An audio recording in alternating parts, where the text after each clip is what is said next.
Bonjour à vous tous et à vous toutes. Voici une nouvelle vidéo de prévention et d'information concernant les arnaques aux faux achats. Donc les arnaques aux faux achats, le plus souvent suite à des dépôts d'annonces sur le Bon Coin ou sur Facebook. Ces escrocs vont contacter les vendeurs en MP. Là, je vous montre un exemple de publication, donc d'un téléphone qui est à vendre. Donc une personne qui dépose une annonce normale et qui est contactée en MP. Voici le MP. Alors le message, message privé, le voici. Donc il propose un envoi de la marchandise avec un paiement PayPal. Un petit indice déjà, il propose déjà un rajout de 40 euros. Alors ce qui déjà peut être un signe, parce que la plupart du temps les gens vont discuter les prix et ne pas en rajouter, hein, ça c'est partout pareil maintenant. Donc ça c'est un signe déjà que ça peut être une arnaque.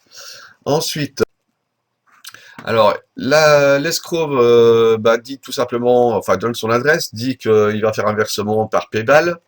Alors l'adresse est évidemment fausse, le nom aussi d'ailleurs.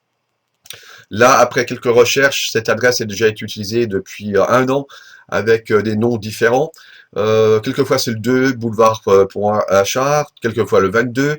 Alors là, là c'est le 8, mais enfin bon, ces adresses sont fausses tout simplement parce qu'ils s'en foutent carrément de la marchandise. C'est pas ce qui les intéresse. Le but, ça va être un peu plus tard. Je vais vous montrer. Voilà, donc là, un petit mail donc reçu par un faux PayPal qui dit qu'il y a 683 euros qui sont envoyés, mais qui sont en paiement en instance.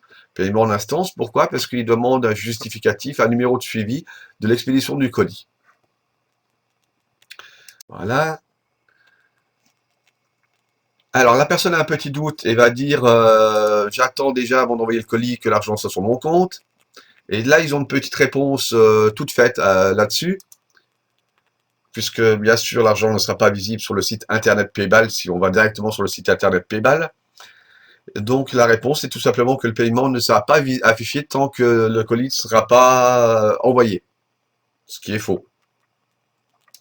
Donc, ils insistent en demandant une preuve d'envoi, que le colis est en instance, que enfin l'argent est en instance, qu'il faut envoyer un numéro de suivi.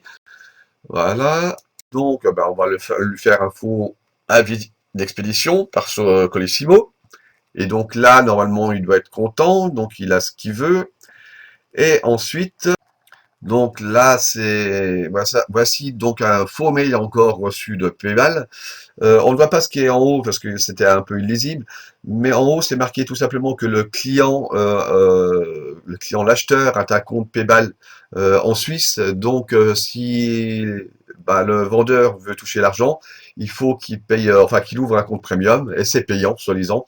Donc, c'est 500 euros donc à régler assez rapidement. Donc, à régler comment? Je vais vous montrer. Donc, ça, c'est un mail, enfin, un message reçu de l'escroc. Voilà. Donc, il faut donc acheter 2 coupons PCS de 250 unités qui, soi-disant, seront remboursés en même temps que la valeur d'achat de la marchandise, ce qui n'est pas vrai du tout d'ailleurs. Voilà, la personne a un doute, lui met c'est une arnaque, au revoir, et là donc l'escroc qui va essayer de faire peur à la victime, tout simplement en envoyant un faux mail de menace de PayPal, où donc là il lui fait peur en lui disant qu'elle risque 5 ans d'emprisonnement pour non-respect de procédure, pour non-respect de procédure 2 fois. D'ailleurs, je le redis souvent, prenez le temps de lire les messages, les mails calmement. Il y a beaucoup de fautes, de grosses erreurs dans les mails de ces escrocs, dont l'adresse PayPal qui est en haut, paypal-2016@gmail.com. PayPal n'a pas d'adresse gmail.com, pour info, le véritable PayPal. Deuxième petite faute, et il y en a d'autres, mais qui m'a bien fait rire.